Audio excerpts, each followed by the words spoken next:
ካልኣይ ጴጥሮስ ምዕራፍ 1 ሁለተኛ ጴጥሮስ 1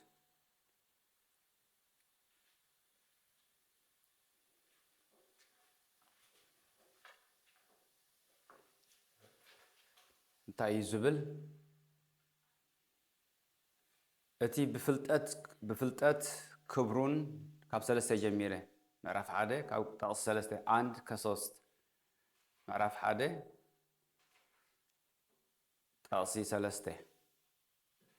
እቲ ብፍልጠት ክብሩን ደግነት ዝጸዋዓና ኣምላኻዊ ሓይሉ ንህይወትን ንፍርሓት እግዚአብሔርን ዝኸውን ኩሉ ካብ ዝህበና تا كله كاب زهبنا تبرئ واخم كله كسطن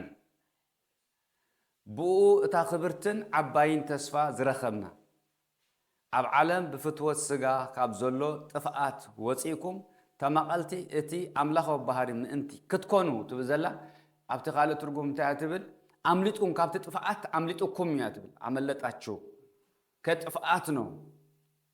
بو تاخبتن انتاي من تانكركب كابت ناي طفات عالم زوصانا سي انتاي مالتي رخيمنا مالتيو مدحان وي دما عباي تسفا عباين كبرتن عباين تسفا زرخبنا كابينا امليتنا كابتي طفاتنا عالم كعالم منيت تحسكم من حسابي ادغم لكم أتي تصوعنا أتي بفلتت كبرون دقنة تصوعنا أملاح بمنتاي بفلتت ني أملاح كنفلت كنا ملت تصوعنا أملاح بمنتاي بخبرو بدقنته تصوعنا أملاح وحيلو أملاح ودم حيلو أملاح وحيل أوكي أبتي أنتي كمسألكم يدري زلخو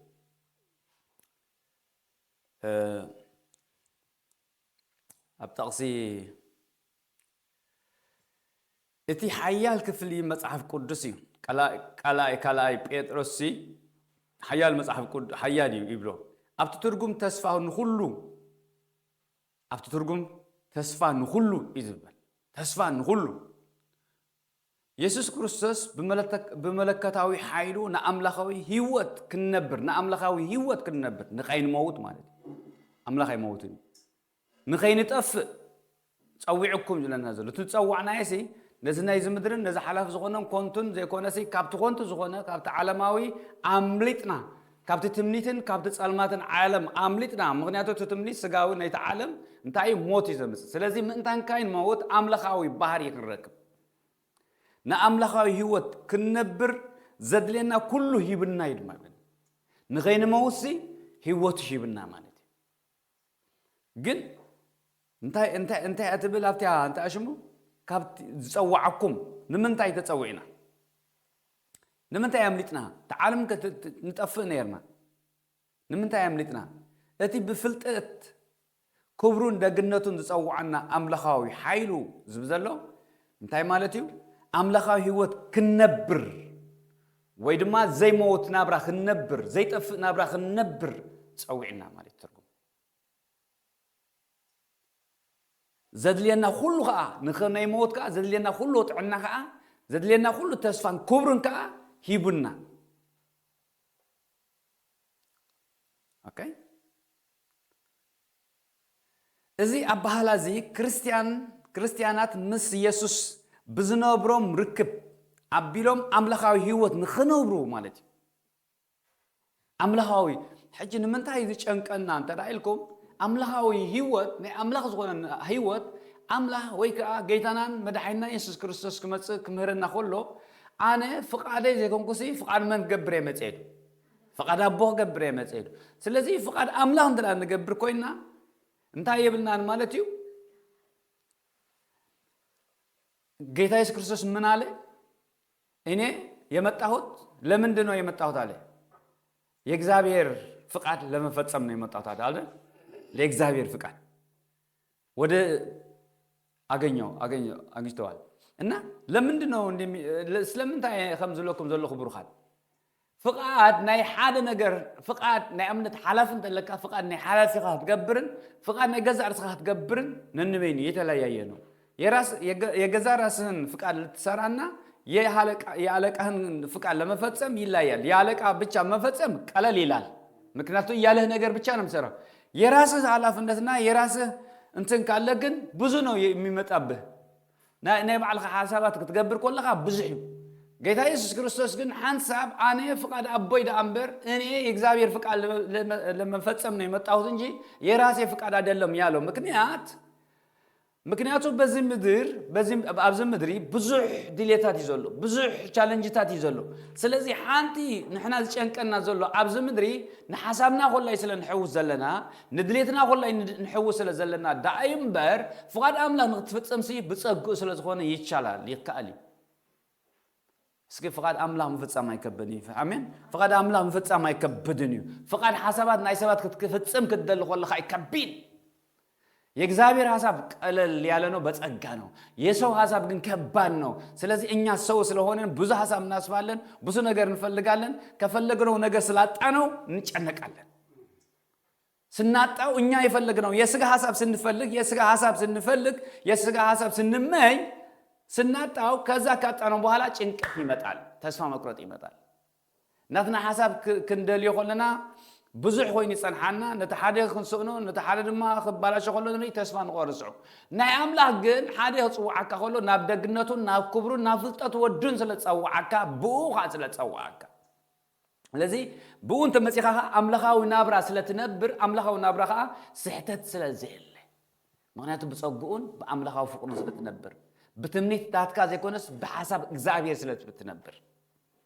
ስለዚህ እንታይ ማለት ይሎ ህይወት ክነብሩ ዘልዮም ኩሉ ከም ዝረኽበን የዛኽረና እዚ መጽሐፍ እዚ እግዚአብሔር አቦ ናብቲ ደግነት ክብሩ ጸዊዑን ክብለና ከሎ እቲ ዘድል ነገር ከም ዝሃበና ይዘዛኽረና እንተጸዊዕና ነቶም ጸዊዑ መኽበሮም ይዝብል ንዑም ከአፍቆሮም ይዝብል ንዑም ከናይ ዘላለም ህይወት ሃቦም ይዝብል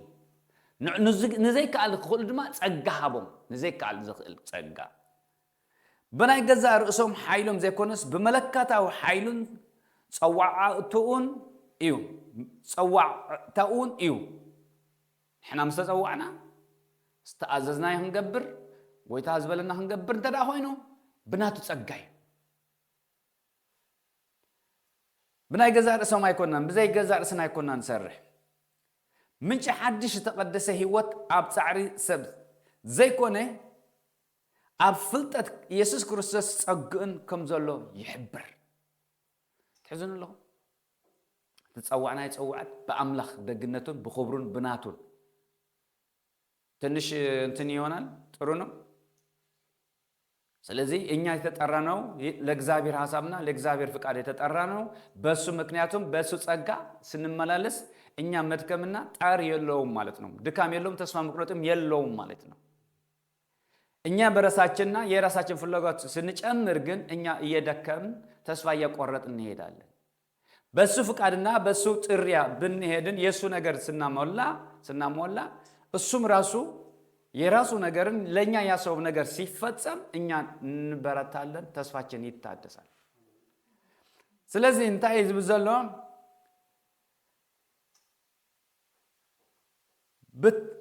አባታቶም አቢሉ ድማ ካብ ኩሉ ዘዓበየ ዝኸበረን ህያብ ሂቡ አሎ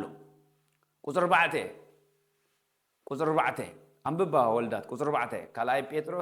ካላይ ጴጥሮስ ሓደፍታ ዘላኸምካ ቁጥር 4 ጥራይ አንብባ አውልካ ብኡታ ክብርትን ዓባይን ተስፋ ቁጥር 4 ጽባላሳ ሳጽባላ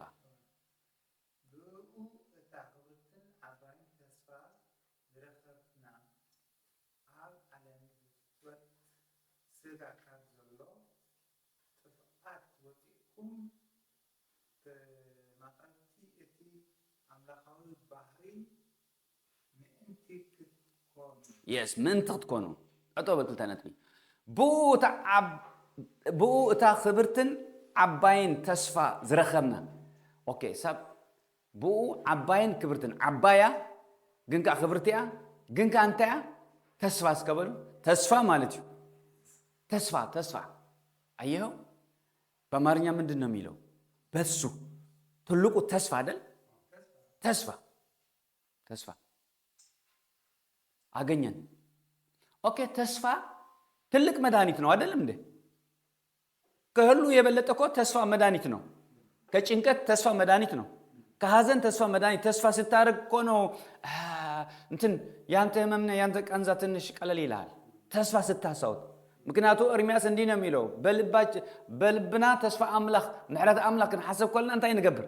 ተስፋ ምሕረት ክንሓስብ ኮለና ተስፋ ንገብር ኢሉ ደርዓ ኤርምያስ። በልበይ ምሕረት እግዚአብሔር ክሓስብ ኮለኹስ ተስፋ ይገብር።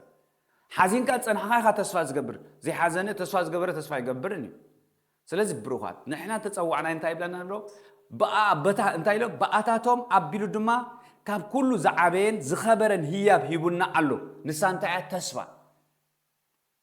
ህያብ ሂቡና ኣሎ። ካብቲ ብናይ ሰብ ፍትወትን ረእይዎ ትምኒትን ናብ ዓለም ዝመፀ ብልሹና ወደ ዓለም የመጣ ብልሹና የተበላሸ ነገር ከዛ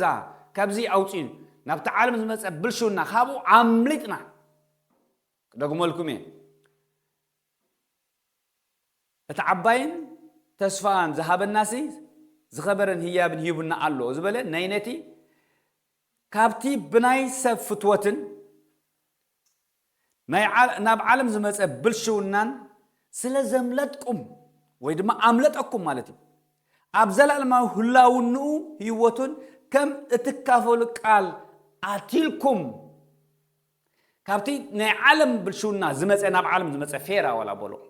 ናብ ዓለም ዝመፀ ወደ ዓለም የመጣ ፌራ ወደ ዓለም የመጣ ጭንቀት ወደ ዓለም የመጣ ሞት ወደ ዓለም የመጣ ውጊያ ወይም የስጋ ፍላጎት አስመልጦ ወደሱ ክብር አመጣንና ከጭንቀት ነፃ ሆነን በሱ ሰላም እናገኛለን። ወደዛ አስመለጣቸው ነው የሚለው። ካብቲ ዓለም ካብዚ ሕጂ ሰብ ዝበኸዮ ዘሎ ዝጭነቆ ዘሎ አውጽዩ አምናቱ ፍልጠትን አምናቱ ደግነት አምናቱ ዕረፍትን አቀመጠኩም አምላካዊ ናብራ ክትነብሩ አማልክቲ መላእክቲ እዞም መላእክቲ እንታይ ይገብሩን እዮም? አይጭነቁን እዮም። እንታይ ክንበልዕና እንታይ ክንሰቲና አይብሉን እዮም ኣለኹም ምሳይ። ስለዚህ አምላካዊ ናብራ ክትነብሩ ባህርያዊ አምላክ ክትካፈሉ ማለት ካብ ጭንቀት ወፂኹም ካብ ዝናይ ዝመልክ ሞት ኢኻ ትብሉ ምክንያት አምላክ እዞም መላእክቲ ተኩስካ አይትቆስሎምን ኢኻ። ስለዚህ ንስኻ ድማ ናብራ አምላክ ክትነብር እቲ መላእክቲ ክትነብር ማለት ንስጋኻ ትፈርሖ ንደምካ ተብሎ ስለ አስመለጠን ከየት ከጭንቀት ከየት ወደ ዓለም የመጣ ብልሽት ካብኡ አምሊጡ ሽዑንታይ አምላካዊ ናብራ ክትነብሩ። ስለዚህ አማልክት እንታይ ይገብሩን እዮም? መላእክት እንታይ ይገብሩን? አይጭነቁን እዮም በሉ።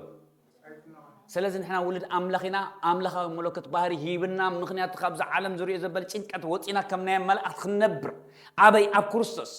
ክርስቶስ ድማ ኣባና።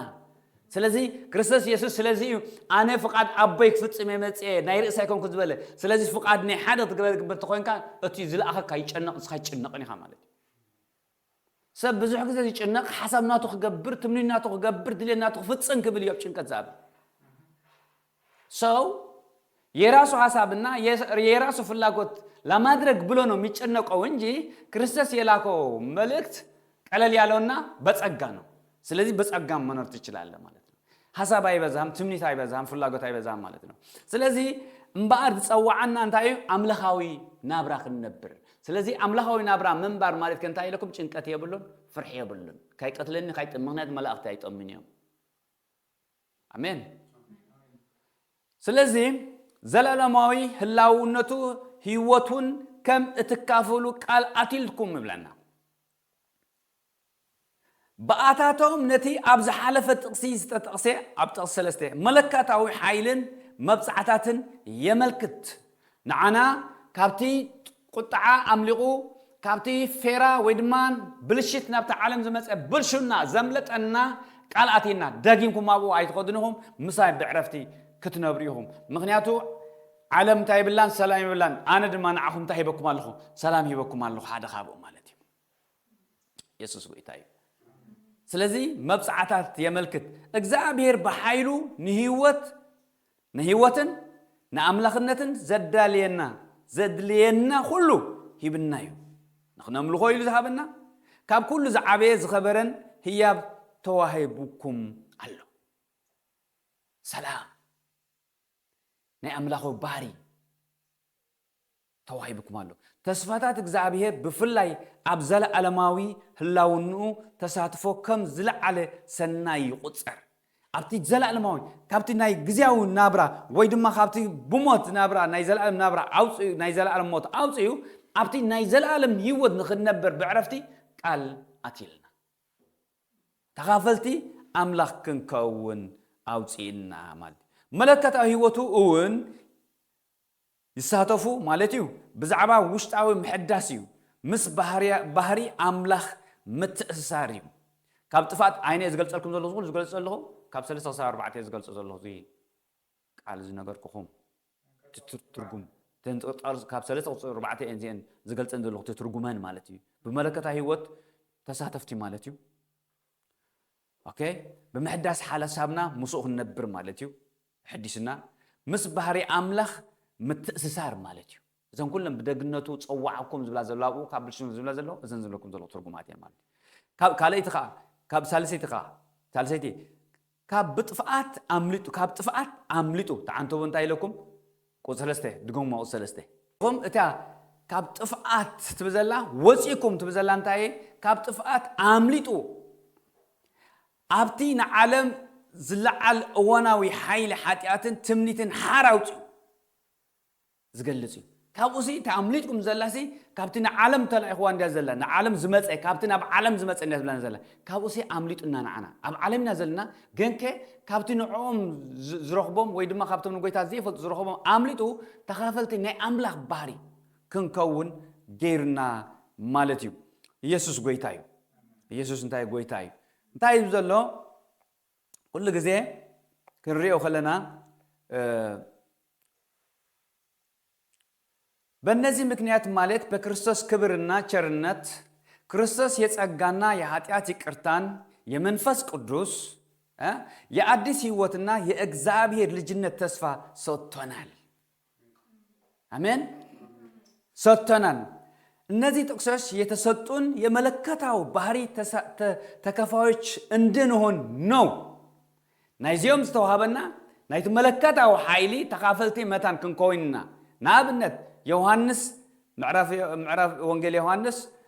معرف حادة 12 تخافلتي إلنا نزل هو ولد أملاك نكوني بنا وانجيل يوحنس حادة 12 هم بقولكم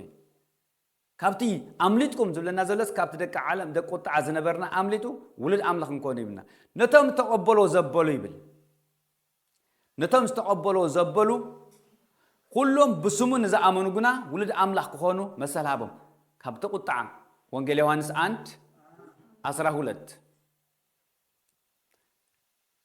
مخنياتو ناي كروسس ጸጋ ክንካፈል ገይርና መንፈስ ቅዱስ ክንቅበል ገይርና መሕጠት ሕድገት ክንረክብ ገይርና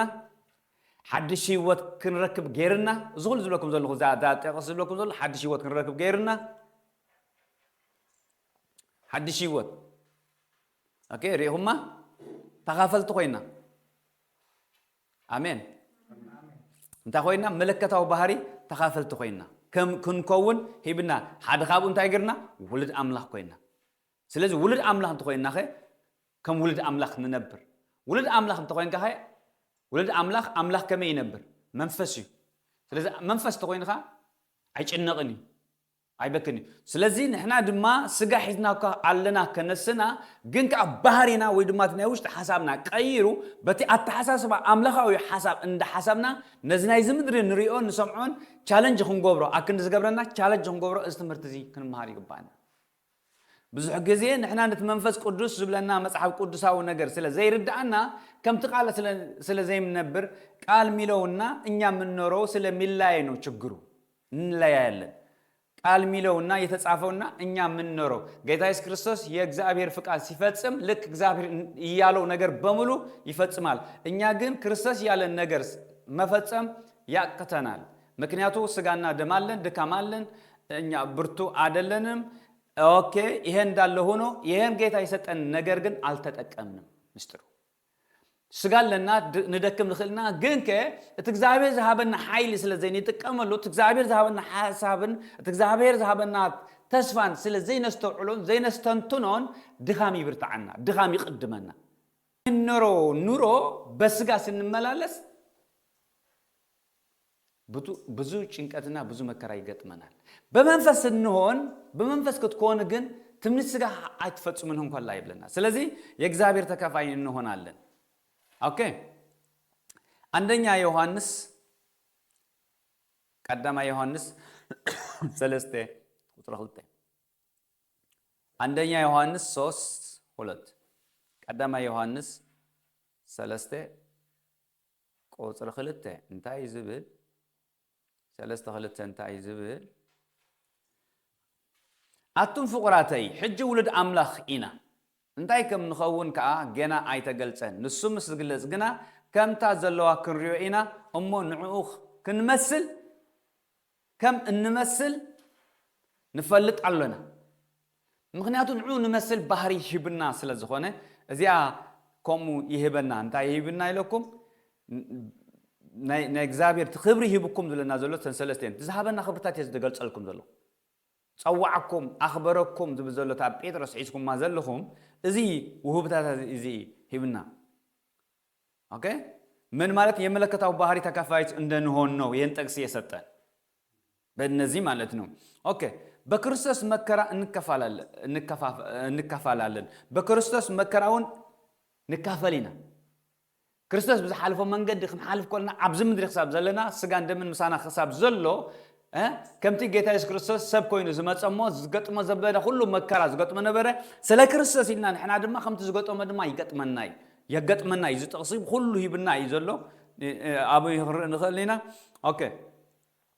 ቀዳማይ ጴጥሮስ ኣቆልና 4:13 ትሪእዋ ትኽእሉ ኢኹም ደጊም ክርስቶስ ምእንታና ሓሰረ መከራ ካብ ጸገበስ ብስጉኡ መከራ ዝጸግብ ንሱ ንኃጢአት ሓዲግዎ እዩ እሞ እቲ ብስጋ ዝተረፈ ዘመን ንፍቃድ አምላኽ እምበር ንፍትወ ሰብ ምእንቲ ኸይትነብሩ ንስኻትኩም ነዚ ሓሳብ እዚ ከም ኣጽዋር ጌርኩም ሓዝዎ ምክንያቱም ይሄ ነገር ክርስቶስ ስለኛ መከራ እንትን አድርጓል ስለዚህ ይሄ ነገር ደግሞ እኛ ደግሞ ምን መያዝ አለብን ለራሳችን ፍቃድ አንኖርም አስቀድሜ እንዳልካችሁ አቀድሜ ሆም ዝበልኩም ጌታ ኢየሱስ ክርስቶስ ንጌታ ከአቦኻ ክብር ይመጽ ፍቃዱ ክገብር አይመጽ ፍቃድ አምላኽ ክገብር ስለዚህ መጽ ፍቃድ ይገብር አይመጽኹን ይሉ ጌታ ኢየሱስ ክርስቶስ ስለዚህ ጌታ ኢየሱስ ክርስቶስ ፍቃዱ ክገብር ስለዚህ ይመጽ ዘጨንቆ ነገር የለን ማለት አይኮንኩም ዘለኹ ግን ሓንቲ ያነራ ትእዛዛቱ ፍቃድ አምላኽ ምፍጻም ንሕና ዘጨንቀና ነገር ግን ብዙሕ ይብለኩም አለሁ ፍቃድ አምላኽ ክንፍጽም ንደሊና ፍቃድ ስጋና ክንፍጽም ንደሊና ክልቲኦም ኣብ መንጎ ኮይኖም ጥዋዕዋዕ የብሉና حسب نايز مدريزي كنقبر ندلنا كخونلنا ندلنا بزح نجر ندلنا نجر لنا بعلنا وطينا خاب أملاخ يكون بأملاخ زخون لك نجر صبي بأملاخ توهبك كان نجر سنايو جن كابز وطينا كاب تفقاد أملاخ وطينا وين مسسح وين نبزخون نجر زرعنا خبابنا ويزفر حلو ويشتفل على زنبل كنبل كلنا نتشنكت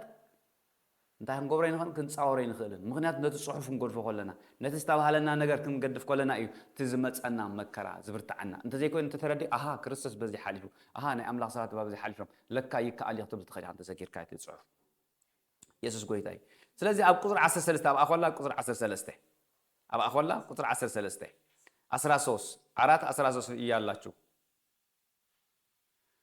بمجلس جرمو دما كتحجسو به كتبلون إخم مغنياتو بسقاي تراي كونن سقاي ومسحالفه بسقاي ومسرخمنا يو دحروها غلز قولو جيتا ندستالن سقاي بيتشا تشكمن سقاي بيتشا አግኝተን አንቀርም ደስታም እናገኛለን የሱ ግርማም በክብር ሲገለጥ እናያለን ስናይ ከዛ ደስታን ይመጣል ማለት ነው ግርሙ أمو أبت سقاي كريستوس حبرات كاب تغونس تعجوس دا دسي بلاش أيو أسرع سوسام أنا ببكو ميجرم نجرنو سلزي حد جزء نحنا نزقال أملاخ ويفرقنا نبون خون ويندعي كم نبون بر أتقال أملاخ وهنا ترى كترف كم زي خمس خوننا أي نجرناني لجزيهم ما كنا مكرا يمت عليه هنا جن እንዳለው አይቀርም ይቀየራል በደስታ ይቀየራል ይሄው ስለዚህ ምን አለ በክርስቶስ መከራ እንከፈላለን በክርስቶስ ክብርም እንከፈላለን ስለዚህ ከምት መከራ ዘመንና እዚ ጽዋዓዚ በክርስቶስ ድማ ክብርኻ እንካፈሊና ቆሎሴስ 3:4 ክብር ኮላይ ንካፈሊና መከራ ጥራይ ኮና ንካፈል ምክንያቱ አምላኽ ጽዋዓና ኢና ንዛረብ ዘለና ቁጥር 4 ክርስቶስ ህይወትና ምስ ዝግለጽ ሽዑ ንስኻትኩን ምስኡ ብኽብሪ ክትግለጽ እዮም ቆሎሴስ 3:4 ክርስቶስ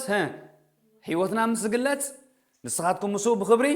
ክትግለጹ ኢኹም አሜን የባህር ተከፋዮች ነን ናይ ባህር ተካፈልቲ ኻይና አሜን ስለዚህ ናይ መከራ ተካፈልቲና ናይ ክብሩ ተካፈልቲና ሕዝው ኣለኹም ዶ ተቀንዲ ዝዛረቡ ዘለኹም ባህልያዊ አምላኽ ተካፈልቲና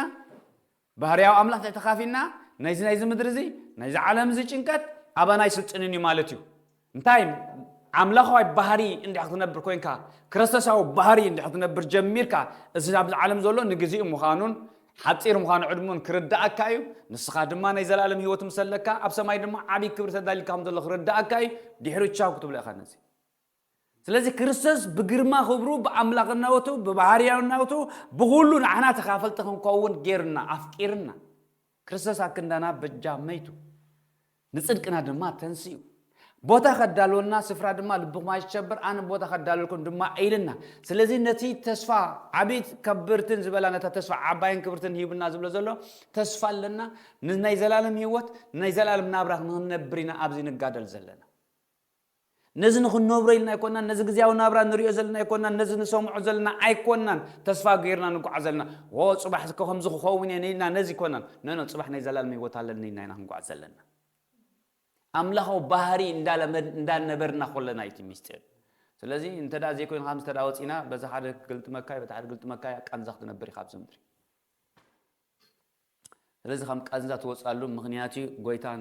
ዓቢን ክቡርን ዝኾነ ጽዋዕና ዝብል ንምንታይ ነትጸውዕና ሓደ ንኽብሩ ክንርኢ ክንተኻፈልቲ ክንከውን ኢልና ተኻፈልቲ ክትኮኑ ናይ መከረኡን ተኻፈልቲ ክትኮኑ ናይ አምላኻው ባህሪ መለከቱን ተኻፈልቲ ክትኮኑ እዞም ኩሎም ተኻፈልቲ ናይ ሰማይ ዘበሉ ተኻፈልቲ እዮም በዘም ናይ ሰማይ ተካፈልተን ከይድ ኮለና ኦኬ እንታይና ናይ ባህር ተካፈልተን ኮኑ ናይ ባህር ተካፈልቲ ባህርያዊ አምላኽ ተካፈልቲ ኮይና ገላትያ 2:3 እስክራይዎ ገላትያ 2:3 ገላትያ 2:3 ነው 2:20 ሶሪ ገላትያ 2:20 ክልተ ግና ኸይ ክርስቶስ እዩ አባይ ዝነብር ዘሎ እምበር ደጊም አነ አይኮንኩን ዝነብር ዘለኹ እዚ ሕጂ ብስጋ ዝነብሮ ዘለኹ ድማ ብእምነት በቲ ዘፍቀረኒ ምእንታይ እውን ነፍሱ ዘሕለፈለይ ወዲ አምላኽ ዝነብር ዘለኹ እኔ ምና ተሰቅያለሁ ታዲያ እኔ እናንተ ከተሰቀል በመስቀል ከተሰቀል ምንድነው ቃንዛ ህመሙ ከየት መጣ የሞተ ሰው እንዴት ያሟል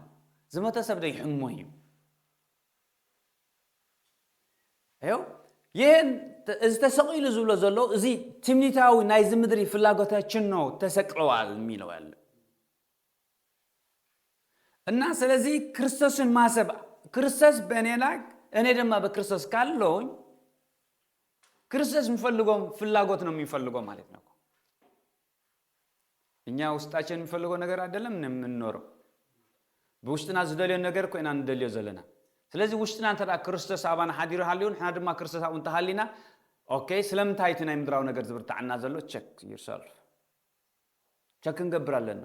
ስለምታይ ይብርታዕና ዘሎ ክነግረኩም ክርስቶስ አባይና ባኹም እንተሎ ክርስቶስ አባይ ዝነብር አብላዕሊ አብ ሰማይ አብላዕሊ አብ ሰማይ ጭንቀት አለ ዲዩ የለን ምክንያቱ ከምቲ አብ ሰማይ ዝኾነ መንግስትኻስ ከምቲ አብ ሰማይ ከም ድማ አብ ምድሪ ይኹን ታብ ሰማይ ዘላ መንግስት ጽብቅ ስለ ዝኾነ ዲያ መንግስትኻ ድማ ኣብዚ ይኹን በሰማይ እንደሆነች በምድርም ትሁን መንግስት ማለት ስለ የበለጠ ስለሆነ ነው ወይስ የከፋ ስለሆነ ነው ወደዚህ ትምጣ ይያለን يبلت سلوهن وندم አይደል እና ስለዚህ ክርስቶስ በሰማይ በመንግስት የእግዚአብሔር መንግስት ስላለ እኛ ማረፍ አለብን ማለት ክርስቶስም በውስጣችን ካለ ክርስቶስ እንተዳ አብ ሰማይ ሃልዩ እንተዳ ሃሊ ክርስቶስ ድማ አብ ሰማይ ኮይና አብ ህይወት እንተዳ ሃልዩ ስለዚህ እቲ ክርስቶስ ሐስባ ሐስብ ከለሁ ሰላም ይመጽእ ምክንያቱም አንተ በክርስቶስ ካለ ክርስቶስ ባንተ ካለ ይሄ ትልቅ ነገር ነው ክርስቶስ አባኻ ስኻድማ ክርስቶስ እንተለኻ አምናይ ዘላለም ዕረፍቲ አምናይ ዘላለም ኩሉ ስልጣን አለኻ ማለት ታጎደሎ እምነት ዝበልካ ያምባር ነዚያ ስለዚህ ንዓይን ንዓኹምን ክርስቶስ ዘድለና ዘበለ ከም ዘድለና ከም ፍቃዱ ድማ ይህበና ንመን ማዓልቱ ንዓና ዘድል ድማ ይህበና ንዓና ድማ ዘውጽ ይህበና ስለዚህ ንሕና ግን ትርፊ ካበይ ንደሊ ካብ ዓለም ንደልሞ ክበካ እንተ ኮይና ዓበል ትብለካ እንታይ ክንደይ ብክንደይ ተገዛ ብጭንቀት ትብለካ ሕራይ ጭንቀት ሃበን ትብሎ ስኻት ጭንቅ ወስደካ ንሱ ክንደይ ምእቲ ከም ዝበካ ይፈለጥናን خجزالك هولو بچنكت خجزالك هولو بمكراي خجزالك شايتك نسو سلد زبكا نسو ناتو سلدي چنكت زي معرف زي مكنواني سخادما تتمنى نايت مدري تريو لها سلازي تقاير اتي اب سماي زل حسابات قديفكا تكرسس نبر حساب قديفكا تخيل اوكي انتو قدام يوحنس رينا نيرنا يا كرسس ملكتاو بحري يتكافلن ስለሆነን ምግባርን አስመልክቶ ክርስቶስን እንደሚያድርገው ማድረግ አለብን በዓለም ካለ የሞራል ውድቀትና ክፉ ምኞት አምልጠን የክርስቶስ ባህሪ መልበስ አለብን ኤፌሶን 4:20-4 እንታይ ይዝበሎ እቲ መለከታው ባህሪ ክርስቶስ ስለተካፈልና መለከታው ባህሪ ክርስቶስ አምላካው ባህሪ ስለተካፈልና ባህሪ ማለት ሰብ ተኾንካ ሰቢኻ ባህሪኻ ሰቢ ማለት እዩ አምላኽ እንተኾይኑ አምላኽካ ትኹሉ ምንጩ አምላኽ ማለት እዩ ስለዚህ ነቲ በባህሪው አምላኽ ዝኾነ ንዓይን ንዓኹም ሰብ ክንስናት ተኻፈልቲ ናይቲ ባህሪ አምላኽ መለኮት አባና እሕዲሩ ንምንታይ ይሕድሩ ምእንታን ካብ ጭንቀትን ካብዚ ትምንታውን ዓለምን ናይዚ ዓለም ዚ አውጽዩ ተኻፈልቲ ናቱ ገይሩ ካብ ጭንቀት አውጽዩ አምናቱ ዕርፍ እንታን ክንብል ካብዚ ምድራዊ አውጽዩ አምለጠኩም ኢላ አንተቦ አንቢበልኩም አምሊጥና ቀዳም ጴጥሮስ እዚ ካላይ ጴጥሮስ 1:4 ካብ ዓለም እንታይ ከኃጢአትን ትምኒትን አምሊጥኩም ይብለና ነዚ ካብዚ አምሊጡ አምንታይ አንቢርና ናይ ክርስቶስ ባህሪ ክንነብር ሽዑ ንምን ክንለብሶ ንክርስቶስ ኤፌሶን 4:20 ኦኬ ስለዚህ ዘጨንቀና ዘሎ ክንሪአና ማለት እዩ ሪኢና የለና ካብኡ ክነልግሲና ማለት እዩ ክርስቶስ ጎይታ እዩ ንስኻቱም ግና ንክርስቶስ ከም ዝጌርኩም ኣይተመሃርኩምን እታ ሓቂ ኣብ ኢየሱስ ከም ዘላ እውነትም እስኪ አንብብልኝ ኤፌሶን 4:20 እዚ ምስ አመንና እዚ ሐሳብና እዚ ክልወጥ አለው ናይ ምን ሐሳብ ክሐስብ አለው ናይ ክርስቶስ ሐሳብ ጌታ ኢየሱስ ክርስቶስ ካብ ሰማይ ምስ መጽ አነ ሐሳብ ምን ወይ ድማ ፍቃድ አምላክ ከሐዝ ተፈቂድለይ ሐሳብ አቦ ፍቃድ አቦ ክገብር የመጽ ናተይ ፍቃድ አይኮንኩን ኢሉ ስለዚህ ንሕና ከዓ እንታይ ኢሉና ነታ ሓቂ ኣብ ኢየሱስ ከም ዘላ ሰሚዕኩም አብኡን ካብኡን ታይገበርኩም አብኡን ታይገበርኩም ተማሂርኩም እንተ ኮይንኩም ያገንትብል ስለዚህ ንሕና እንተ ኮይና ከም በሐድሽ ንማሃር ተማሂረ እንተ ኮይና ድማ ኦኬ ንተማሃርና ኸንደ ነተቀደም እንተ ተማሂረ እንተ ኮይንኩም ሕቶ ምልክት አለ እንተ if you አይደል ተምር ያለው ካልክ የተማርክ ነገር 22 አድርግ ማለት ነው ጥያቄ ሕቶ ይዲኻ ተማሂርኩም እንተ ኮይንኩም አይተሕሰብና ብትቀደም ቀዳማይ ካላይ ጴጥሮስ 1:4 ዘላ አምለጠኩም ምሰምለጠኩም ናብ ኤፌሶን 4:21 ሓቲቱ ተማሂርኩም ተዳኸንኩም ወተልካ በልና ብትቀደም ጴጥሮስ አውጪካ ዝበለካ ናብኡ ተመሊስካ አይትመለስ ቀንጥጦ በልብለካ አሜን ኢየሱስ ጎይታ ስለዚህ እንታይ ኦኬ እትናይ አእምሮኹም መንፈስ ክትሕደሱ እሞ اتبناي حق صدقن قدسنا ملكع املاخ التفطر حدش سب لبسو انت لبسالنا سميعكم تماهركم تراهنكم سلازم بار حسابنا من يحلهم ناي كريستوس حدش سب دما حدش سب من حدش غيرنا انتو باش تخافلت حدش سب غيرنا اندي بلكم نهر تصوعنا سي انت كغبرنا يلو حدش سب كغبرنا تصوعنا سلازي نعا انت تماهرنا ان اصنعنا انت ردينا ان كوينا نابنا قدم زملطنا اي نملسي زبلنا زلو انت تملسنا كጨነቀና ይብለናል ኤፌሶን ናይሞዳታ ኤፌሶን 3 ኤፌሶን 3 ኤፌሶን 3 9 ኤፌሶን 3 تشعتن عسته محاسا الله بتغرينيا ቆሎሴስ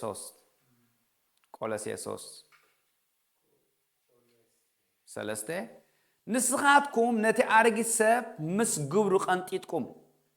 كمتي مثلي أتي زفطر غيركم نتي نفلتات زحدث حدث سب زلبسكم ننحت عدكم أيت التحساسة وتلاقي بنسل الزلوين قطر عسل هلته مبارسي كم حريات أملاخن قدسان فقراتن كوينكم محرة اللبلوهات تحتنا عقلي تعجستي لبسو آمين سلازي እግዚአብሔር ምታይገርና ካብዝኹሉ ዝራእና ጸጋ ሂብና ተኸፈልተ ባህሪያው አምላኽ ሂብና አሜን ሐዲስ ሰብ ገርና ይለን ሁሉና ቢበልኩም ሐዲስ ህይወት ሂብና እግዚአብሔር ስለዚህ ተስፋ ሂብና መለከታው ባህሪ ተኸፈልተ ገርና መከራውን ተኻፊና ቻሌንጅ ገርና ስዒርና ይኹን ሓልፍ ገርና ክብሪ ከምዘሎ ክንገልጽ ተኻፈልቲ ገርና ملكتاو بحري تخافلتي اتناي ملكتاو بحري تخافلتي او كا املاخاو بحري هيبنا سلازي نزغلو سلتا ماهرنا انت راخونكم سي ناتناي قدم زنبركم ايتم ملاسو ابينا ان نملسن زين ملسن ابز حساب سي حسابنا بمحدث انتايلنا مبارسي كم حريات املاخ قدسان كينكم محرتن لوهاتن تعقستن عقلن لبسو إلنا آمين لذي حدث سب كان تكبروا إلنا لبسوا حدث سب لبسوا إلنا أو كل شيء سلست الشعب حدث سب مني حدث سب لبسوا حدث سب يكرسوس منفس داعم يتولد سو آمين سلذي نزع عالم challenge هم قبرنا نخل بز حساب زي نزع بز مدرسة لزقت منا زبل challenge هم قبرنا نخل بز حساب زي عالم زي سعرنا خونات زي سعرنا خونات زي سعرنا هونيتها ما يشنف النجر بكرسوس حساب سن ملالس